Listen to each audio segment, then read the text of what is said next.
নমস্কার, ফিনোলজি বাংলাতে আপনাদের অনেক অনেক স্বাগত জানাচ্ছি। আমি সুমন। আপনারা যারা নতুন আসছেন তাদেরকে অনুরোধ করব, প্লিজ চ্যানেলটাকে অবশ্যই সাবস্ক্রাইব করে বেল আইকনটা দিয়ে রাখুন। যখনই কোনো ভিডিও আমি আপলোড করব তার নোটিফিকেশান যেন আপনাদের কাছে পৌঁছে যায়। পুরনো যারা আছেন তারা লাইক শেয়ার কমেন্ট করে পাশে থাকবেন। আর এটাও বলে দিই, যারা টেলিগ্রাম চ্যানেলে আমার সঙ্গে যুক্ত হতে চাইছেন তারা অতি অবশ্যই আমার ডেসক্রিপশানে দেওয়া হোয়াটসঅ্যাপ নাম্বারে হাই লিখে পাঠান। আমি সেখানে লিঙ্ক দেবো। কারণ এই কারণেই বলা, কারণ টেলিগ্রাম চ্যানেলে আমার নামে অনেক চ্যানেল খোলা আছে, তাই আমি চাই আপনারা সঠিক লিঙ্কের মাধ্যমে যেন জয়েন হতে পারেন সঠিক টেলিগ্রাম চ্যানেলে। নিফটি নিয়ে বলবো, নিফটি আজকে পজিটিভ নোটে বন্ধ হয়েছে, এটা আমাদের কাছে খুব ভালো। তার থেকে বড় কথা হচ্ছে 24,500 লেভেলটাকে ক্রস করেছে। 24,500 লেভেলটা যেহেতু ক্রস করেছে, সেহেতু আমরা 25,000 লেভেল পর্যন্ত একটা আশা রাখতে পারি। তার আগে আমার কিছু বলার, যে যখনই আমি আমার ভিডিওর মাধ্যমে আপনাদেরকে কিছু বলছি, সবসময় মনে রাখবেন এটা এডুকেশনাল পারপাসে বলা এবং পুরোটাই আমার নিজস্ব ওপিনিয়ন। আমি আমার নিজে অ্যানালিসিস করে যেটা হয় সেটা আমি আপনাদের কাছে উপস্থাপন করি। সুতরাং যখনই কোনো বাই বা সেল সিদ্ধান্ত নেবেন, তখনই কিন্তু আপনার অ্যাডভাইজার বা নিজে যদি অ্যানালিসিস করতে পারেন, সেটাখানে কনফিডেন্ট হয়ে তবেই সেখানে কেনাবেচা করবে। গুরুত্বপূর্ণ যে বিষয়টা আমার বলা দরকার, সেটা হচ্ছে বিভিন্ন জায়গায় নিউজ পেপার থেকে শুরু করে বিভিন্ন চ্যানেলেও আপনারা জানেন যে ট্যারিফ নিয়ে একটা যুদ্ধ চলে যাচ্ছে। একটা জিনিস মাথা রাখবেন, ট্যারিফ আমাদের হাতে নেই। কারণ এগুলো সব অনেক ওপরের মানুষদের, ওপরের লেভেলের মানুষদের ব্যাপার, যে তারা কি সিদ্ধান্ত নেবে, কোন সেক্টরের উপর কি ট্যারিফ বসাবে, কোন প্রোডাক্টের উপর কি করবে, সেগুলো নিয়ে আমাদের হাত নেই। সুতরাং আমরা যে জিনিসটাতে আমাদের হাত পৌঁছবে না, সেইটা নিয়ে ভাবনা চিন্তা করাটা বন্ধ করুন। অ্যাটলিস্ট আমি তো করি। কারণ আমি এইভাবে দেখি না যে ট্রাম্পের সিদ্ধান্তে মার্কেট পড়ে যাচ্ছে, আমি এইভাবে দেখি না। আমি দেখছি যে মার্কেট আমাকে অপরচুনিটি দিয়েছে।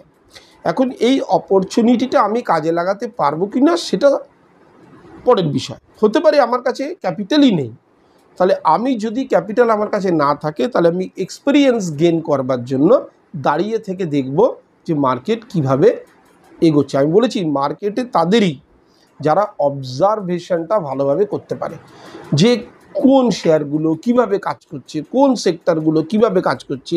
নিফটি অনেক পড়ে যাওয়ার পর কি আবার আগের পজিশানে ফিরতে পারে? ব্যাংক নিফটি কি আগের পজিশানে ফিরতে পারে? তো আমাদের কাছে অবজারভেশনটা মেন। কালকে ট্রাম্প কি ট্যারিফ চাপালো, কালকে ত্রিদেশীয় বৈঠক কি হতে চলেছে, এইগুলো আমাদের বিবেচ্য বিষয় নয়। এগুলোর জন্য মার্কেট সেন্টিমেন্ট কি হয়, পজিটিভ বা নেগেটিভ হয়।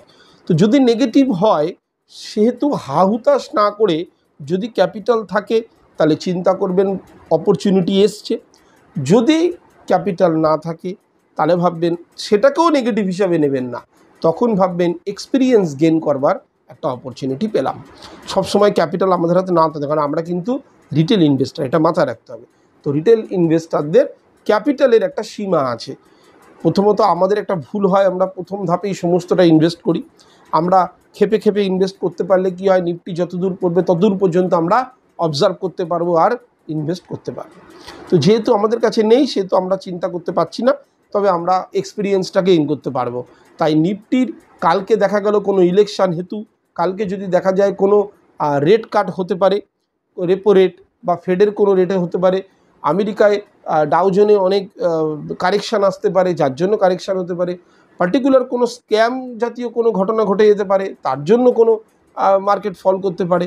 এটা ছাড়া এই ট্যারিফ যুদ্ধ, ট্রেড ওয়ার যেগুলো লেগে থাকে সচরাচর দেখছেন, এখন তো এক্সপিরিয়েন্সড হয়ে যাওয়া উচিত। 2-3 মাস ধরে তো দেখছেন একই জিনিস, যে আপনাকে পড়ে যাবে, তারপরে বলবে পজ, তারপরে বলবে নেগোশিয়েট করবার জায়গায় আসতে পারি আমরা। সুতরাং সেগুলো ছেড়ে শুধু দেখুন, মার্কেট যখন পড়ছে আমার অপরচুনিটি তৈরি হচ্ছে, মার্কেট যখন উপরে উঠে যাচ্ছে তখনও আমার অপরচুনিটি তৈরি হচ্ছে সেল করবার জন্য। তাহলেই দেখবেন মার্কেট খুব অনায়াসে আপনি মার্কেটে কাজ করতে পারবেন। এরপরে আজকের বাজার সম্বন্ধে অ্যানালিসিস করব, তার সঙ্গে সঙ্গে বলে দেবো যে নিফটি আগামী দিনে নিফটিকে আমরা কিভাবে প্রেডিক্ট করতে পারি। এরপরও একটা, আমি জানেন এডুকেশনাল পারপাসে আমি একটা উত্তর আপনাদেরকে দিয়ে থাকি, যে প্রচুর প্রশ্ন, বেশিরভাগ মানুষ যে প্রশ্নটার উপর দাঁড়িয়ে থাকে, সেই প্রশ্নটাকেই আমি আমার টাইটেল হিসাবে আপনাদের কাছে তুলে ধরি। অনেকেই প্রশ্ন করেছেন যে আমি যখন শেয়ার কিনি তখন শেয়ারের দামটা পড়ে যায়, আমি যখন কোনো শেয়ার বিক্রি করি তখন দেখা যায় শেয়ারের দামটা ওপরে চলে যায়। এমনটা কেন হয়? এই প্রশ্নের উত্তরটা হচ্ছে এটা শুধু আপনার সাথে হয় না, এটা যত বড় ইনভেস্টার ইভেন এফআইআই ডিআইআই এর সঙ্গে এই ঘটনাটা ঘটে। কারণ আমাদেরকে প্রথমে একটা লক্ষ্যমাত্রা স্থির করতে হবে। আমি বারবার বলেছি, আমি যতটুকু প্রাইমারি লেভেল থেকে শিখেছি আপনারাও চাইবো সেই প্রাইমারি লেভেল থেকে শিখুন। হঠাৎ করে কেউ কিছু বলে দিল, এই মোমেন্টাম ওই মোমেন্টামের দিকে না গিয়ে না একদম তলা থেকে উঠবার চেষ্টা করুন। একটা জিনিস মনে রাখবেন, আপনি কত দূর তলায় অর্থাৎ বটম কেউ জানে না, মার্কেটে বটম কোথায় হতে পারে কেউ জানে না। আমি কেনাকাটি করছি, দূরে বসে কে কোনখানে কি কেনাকাটি করছি আমরা কিছু জানি না, সুতরাং আমরা বটম জানি না। আমরা যদি টপও আমরা কেউ জানি না, কিন্তু আমরা জানি এই বটম থেকে এই টপ কতটা যাচ্ছে জানি না, কিন্তু রাস্তাটা আমাদের জানা আছে। তো আমরা চেষ্টা করতে পারি যতটা সম্ভব সস্তায় আমি কিনতে পারি। তাহলে সস্তায় কিনতে গেলে আমাকে দেখতে হবে যত বটমের দিকে আসছে, বটমটা আমি জানি না বাট বটমের দিকে পড়ছে, যেটা পড়ছে সেটাই তো বটমের দিকে আসছে, তাহলে আমি কতটা সস্তায় তাকে ধরতে পারি। আবার দেখা গেল বেশি সস্তায় ধরতে গিয়ে আমি পেলামই না, আমি জায়গায় খুঁজে পেলাম না, মার্কেট উঠে গেল। তার মানে আমাকে সবসময় একটা জিনিস মাথায় রাখতে হবে, আমাকে রাস্তায় ঢুকতে হবে, রাস্তায় বেরোতে হবে। আমি বটম খুঁজে পাবো না, আমি টপ খুঁজে পাবো না। এবং এই প্রশ্নটা নিজেকে বারবার করবেন না, কারণ এটা শুধু আপনি নন, এদিকে আমি বসে আছি, আমিও, যারা এইচএনআই হাই নেটওয়ার্ক নিয়ে বসে আছে তারাও, ইভেন এফআইআই ডিআইও একই ফর্মুলাতে পড়ে কি না, যখন কিনছে তখন পড়ে যাচ্ছে, যখন বিক্রি করছে তখন উঠে যাচ্ছে। এখন যারা দেখা যাচ্ছে বাই অ্যাট লো, যেটা আমি বারবার বলি, অনেকটা নিচে কিনছে, তারা জানে নিচে গেলেও বেশি দূর নিচে যাবে না, এইটাই হচ্ছে ফর্মুলা। আবার কেউ যদি মনে করে আমি সেল করছি ওপরে গিয়ে, তারপর আর বেশি দূর বাড়তে পারে না, বাড়তে তো পারবেই, কারণ আমি রাস্তার মধ্যে কিনেছি, রাস্তার মধ্যে বেচেছি। সুতরাং সাইকোলজিক্যাল এই দিকটা থেকে নিজেকে সরিয়ে নিয়ে আসুন যে আমি কিনলেই বাজার পড়ছে, আমি ওই স্টকটা পড়ছে, বা আমি কিনলেই স্টকের দামটা বেড়ে যাচ্ছে, এটা অ্যাকচুয়ালি নয়। ব্যাপারটা হচ্ছে আপনি নিচের দিকে একটা সাপোর্টকে লক্ষ্য করুন, যদি দেখা যায় নিচের সাপোর্টটাকে ভাঙছে তার মানে আরও যাবে, তারপরে সাপোর্টকে ভাঙছে মানে আরও যাবে, যদি সেই সাপোর্ট থেকে ঘুরে দাঁড়ায়, বাউন্স ব্যাক করে, তাহলে আপনাকে বুঝতে হবে যে আমি একটা বটম মোটামুটি একটা ধারণা করতে পেরেছি, এরপরে আবার পড়ে যেতে পারে। কিন্তু আপনি কিনেছেন সস্তায়, আর এইখানেই হচ্ছে আপনার এক্সিকিউশন, রাইট এক্সিকিউশন, যে আপনি ঠিক টাইম মতো ইনভেস্টটা করতে পেরেছেন বা ঠিক টাইমে আপনি ঢুকেছেন। আবার উপরের দিকেও দেখলেন এই রেজিস্ট্যান্সটা ব্রেক করলো, আরেকটু এগোই, আরেকটা রেজিস্ট্যান্স ব্রেক করলো, আরেকটু এগোই, এই করতে করতে যখন উপরের দিকে উঠছেন, সেখান থেকে যখন দেখা গেল একটা পুল ব্যাক চলে এলো, এবার সেখানে গিয়ে আপনি মনে করলেন আমি সেল করে দিলাম, এরপরে আবার বাড়তে পারে, কিন্তু আপনি জানেন আমি সঠিক এক্সিকিউট করেছি, আমি আমার লাভ পেয়ে গেছি, আমি বটম খুঁজে পাইনি, আমি টপ খুঁজে পাইনি, কিন্তু সেই রাস্তাটার মধ্যে আমি নিচের দিকে কিনে ওপরের দিকে বেচতে পেরেছি। আর এই ধরনের ইনভেস্টারদের স্মার্ট ইনভেস্টার বলা হয়। সুতরাং বেশিরভাগ মেজরিটি যে প্রশ্নটা করেছিলেন যে স্টক কেনার সঙ্গে সঙ্গে আমার খালি পড়ে যায়, আপনার নয়, এটা মাথা রাখবেন সবার হয়, কিন্তু নর্মালি আমরা নিজেদেরকে দোষ দিই আমি ভুল করেছি, অ্যাকচুয়ালি না, সবাই ভুল করে, কারণ বটম কেউ জানে না, টপ কেউ জানে না। এবার আসি আজকের মার্কেটটা নিয়ে একটা অ্যানালিসিস করব, তারপরে বলবো কিছু বোনাস এবং ডিভিডেন্ড নিয়ে, সর্বশেষ আপনাদের প্রশ্নের উত্তর তো থাকবেই, কারণ ওটাই হচ্ছে মেইন পয়েন্ট। প্রথমত যদি দেখা যায় যে আজকের বাজারকে নিয়ে, তাহলে নিফটিকে নিয়ে যদি দেখি 221 পয়েন্ট নিফটি আজকে পজিটিভ নোটে বন্ধ হয়েছে, যেটা খুব ভালো সাইন। তার থেকে বড় সাইন হচ্ছে 25,000 লেভেলের ওপরে বন্ধ হয়েছে। সুতরাং আগামী একদিন কি দুদিন আমরা একটা পজিটিভ র্যালি দেখতে পারি, কিন্তু মনে রাখবেন মার্কেটে তো যা খুশি হতে পারে, যখন তখন একটা বড় নিউজ, নেগেটিভ নিউজ একদম নিচের দিকে পাঠিয়ে দিতে পারে। 221 পয়েন্টে বড় হয়েছে, ওপেন হয়েছিল আজকে নিফটি 24,371 পয়েন্টে, হাই করেছিল 24,600। যারা ইন্টারডেতে কাজ করতে চেয়েছেন মোটামুটি 250 পয়েন্ট মতো উপরের দিকে পেয়েছেন। লো করেছিল 24,347, ওপরের দিকে যারা শর্ট সেলিং করেছেন তারা নিচের দিকেও 24,347 লো করেছে, আর ক্লোজ করেছে 24,585। ওভারঅল 221 পয়েন্ট পজিটিভ নোটে বন্ধ হয়েছে। যদি আমি সেক্টর ওয়াইজ দেখি, তাহলে দেখব PSU bank 2.20% positive, রিয়ালটি 1.86% positive, health care 1.17% ওপরের দিকে পজিটিভ নোটে বন্ধ হয়েছে, অটো বন্ধ হয়েছে 1%-এর ওপরে, তারপরে ফার্মা বন্ধ হয়েছে প্রায় 1%-এর কাছাকাছি, আর ব্যাঙ্ক নিফটি 0.90% বেড়েছে।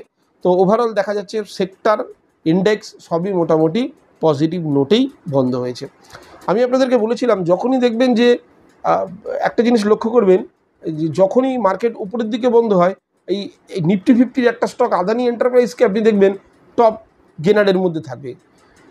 আবার যখন দেখবেন নেগেটিভ নোটে বন্ধ হয়েছে নিফটি, তখন দেখবেন আদানি এন্টারপ্রাইজকে নেগেটিভ নোটে বন্ধ হবে। মানে এই একটা স্টক যেটা মার্কেটের সঙ্গে খুব সুন্দর, মার্কেটের উল্টো দিকে কখনো যায় না, মার্কেটের সঙ্গে যায়। সুতরাং এইখানে একটু কনসেপ্ট যদি লাগাতে পারেন তাহলে কিন্তু ইন্টারডেতে একটা ভালো কাজ করতে পারেন। কিন্তু মাথায় রাখবেন, আমি কিন্তু কোনো রকম ইনসিস্ট করছি না, যে কোনো জিনিস করবার আগে অবশ্যই আপনি কাউকে জিজ্ঞেস করে নেন, কারণ আমি যা বলছি আমার পয়েন্ট অফ ভিউ থেকে বলছি। সুতরাং আগেরবারও বলেছিলাম যখন নিফটি ধরাশায়ী হলো তখন আদানি এন্টারপ্রাইজ সব থেকে বেশি লুজার হলো।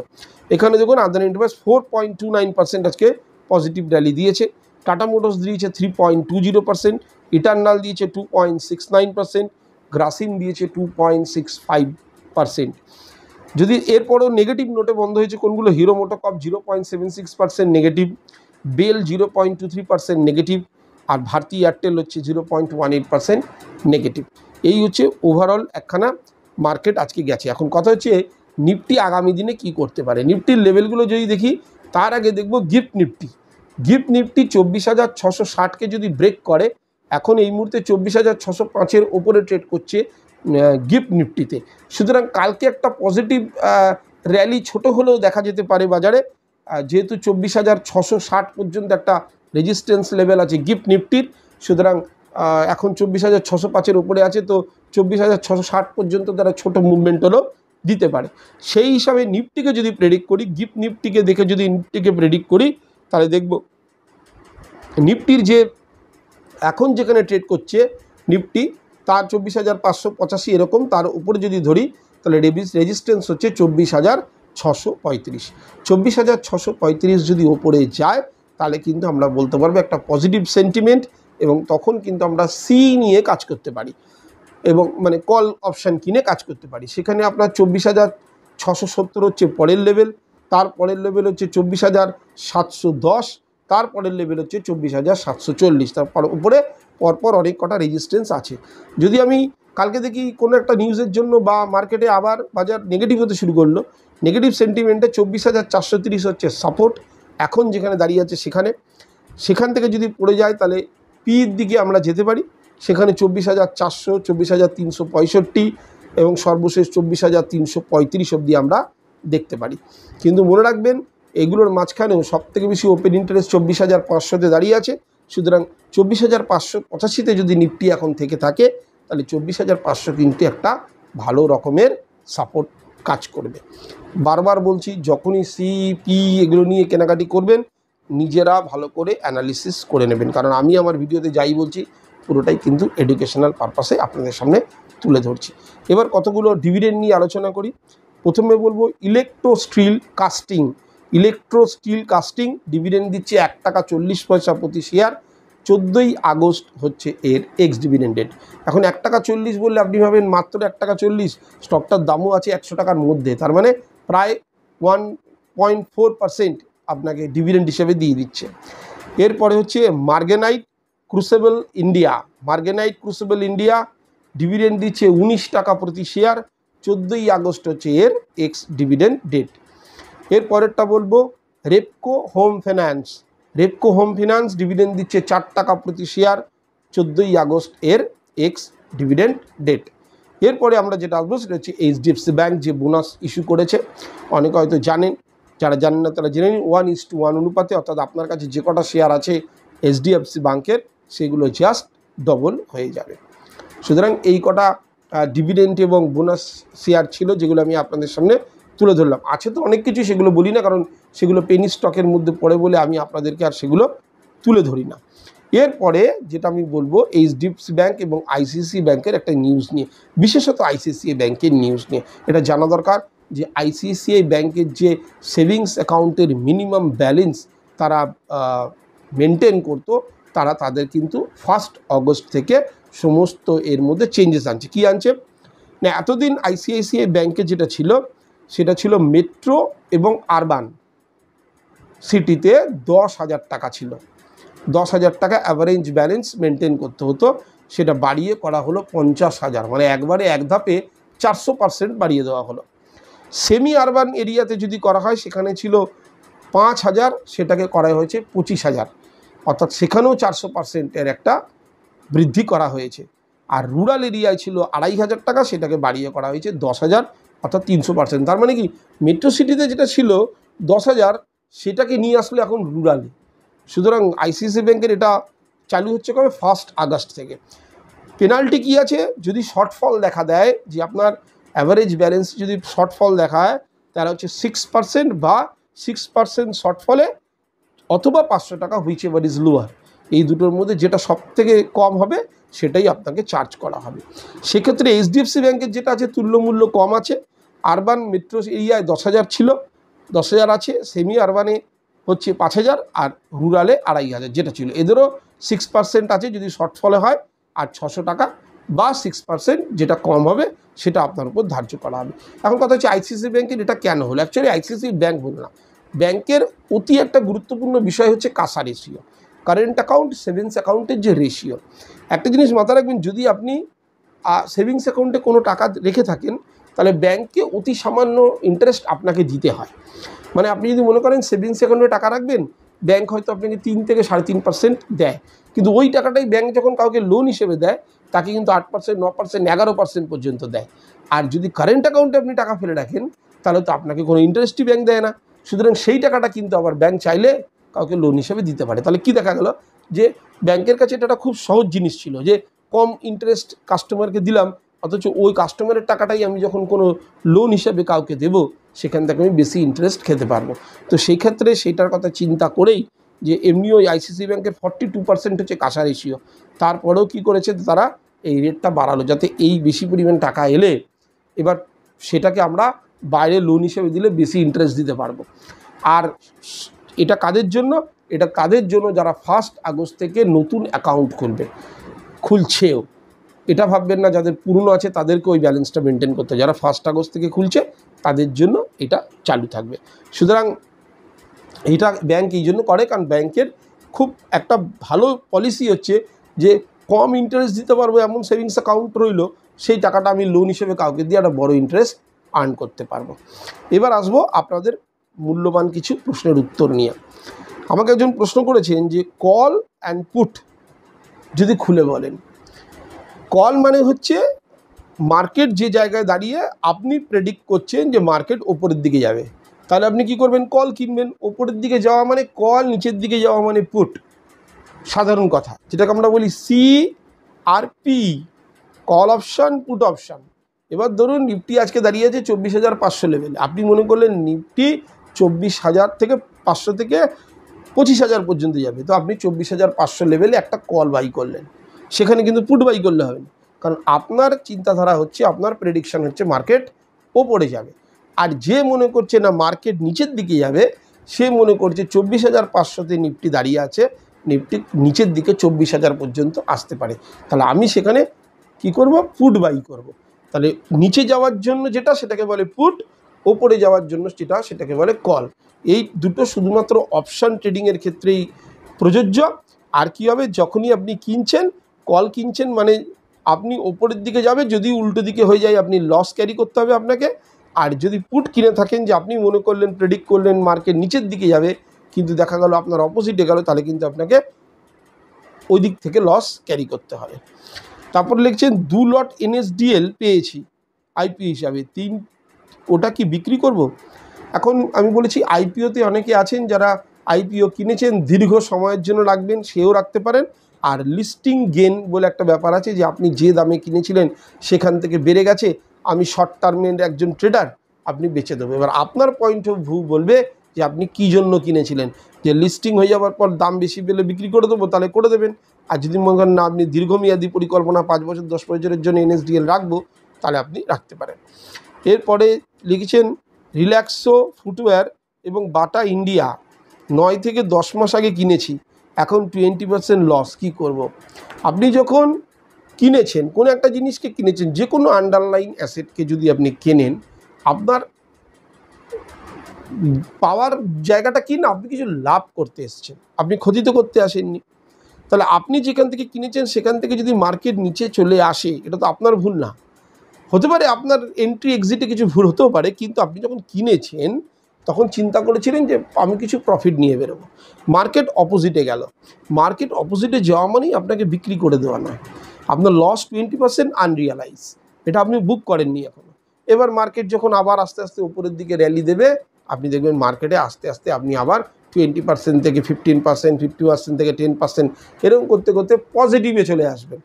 পজিটিভ চলে আসার পর আপনার যদি মনে হয় না আমি এখান থেকে প্রফিট বুক করব, বুক করে দেবেন। কিন্তু এই কারণে আমি বারবার বলেছি যে লস কিন্তু আমরা কেউ বুক করতে চাই না। তাই জন্য যখনই কোনো স্টকসে বা কোনো আন্ডারলাইন অ্যাসেটে যখন আপনি কেনা বেচা যখনই করবেন, বারবার ভেবে নিন। কারণ হেসে গিয়ে লস বুক করার থেকে অল্প মার্জিনে প্রফিট নেওয়া কিন্তু বেটার। তার জন্যই কি ভালো ভালো স্টকগুলোতে আমাদের কাজ করতে হবে। প্রচুর ভালো ভালো স্টক আছে যেগুলো বই খুলে নিউজ দেখে কিচ্ছু আপনার বাড়ির আশেপাশেই সব বড় বড় স্টকস আছে, কোম্পানি আছে, যেগুলো হয়তো আপনি ব্যবহার করেন, আপনার বন্ধুবান্ধব আত্মীয় স্বজন ব্যবহার করে, অন্য কেউ ব্যবহার করে, প্ল্যাকার্ডে দেখতে পারেন, অনেক কিছু দেখতে পারেন, শোরুমে দেখতে পারেন। সেসব কোম্পানির সাথে কাজ করলে কী হবে, আপনার দেখুন রিস্ক তো থাকবেই, বাজারে কাজ করছে, কোথাও যেন রিস্কটা একটু হলেও আপনি নিশ্চিন্তে থাকতে পারেন। এই জিনিসটা মাথায় রাখবেন। এই 3টে প্রশ্ন ছিল যেটা আমি বলে দিলাম। বাজার নিয়ে বলে দিলাম যে আগামী 1 দিন 2 দিন বাজার উপরের দিকে যেতে পারে, সেটাই। কারণ যেতে পারে আমাকে বলতে হবে, কারণ নেগেটিভ কিছু এসে গেলে নিচে দিয়েছে। কারণ যেহেতু 24,500-কে ওপরের দিকে গেছে, তাহলে আমার ভাবা যেতে পারে আর একটু উপরে যাবে। কিন্তু ওই নিউজ, আর বারবার বলেছি যে যারা আমার ভিউয়ার আছেন, ওই ট্যারিফ যুদ্ধ এইগুলো নিয়ে বেশি মাথা ঘামাবেন না, এগুলো চলবেই। আজকে ট্যারিফ নিয়ে চলছে বেশ কয়েক মাস ধরে, কালকে দেখা গেল ইলেকশান নিয়ে চলবে, বাজেট নিয়ে চলবে, এক একটা ইস্যু আসতে থাকবে। কিন্তু আপনাকে মনে রাখতে হবে, পড়ছে মানে আমার কাছে অপরচুনিটি, উঠছে মানে সেটাও আমার কাছে প্রফিট বুক করার অপরচুনিটি। চলুন আজকের জন্য এতটুকুই। আবার বলছি, যারা ফিনোলজি বাংলাতে নতুন আসছেন, প্লিজ চ্যানেলটাকে সাবস্ক্রাইবের সঙ্গে বেল আইকনটা দিয়ে রাখবেন। যখনই কোনো ভিডিও আপলোড করব তার নোটিফিকেশান আপনাদের কাছে পৌঁছে যাবে। পুরনো যারা আছেন লাইক শেয়ার কমেন্ট করে পাশে থাকবেন। টেলিগ্রাম চ্যানেলে যুক্ত হতে হলে অবশ্যই আমার ডেসক্রিপশানে দেওয়া হোয়াটসঅ্যাপ নাম্বারে হাই লিখে পাঠান, আমি লিঙ্ক দিয়ে দেবো। সেখান থেকে একদম আমার নামে আমার যে অরিজিনাল টেলিগ্রাম চ্যানেল, সেখানে আপনি জয়েন হতে পারবেন। পুরো ভিডিও দেখার জন্য অসংখ্য ধন্যবাদ। আবার দেখা হবে কালকে ঠিক এই টাইমে। নমস্কার।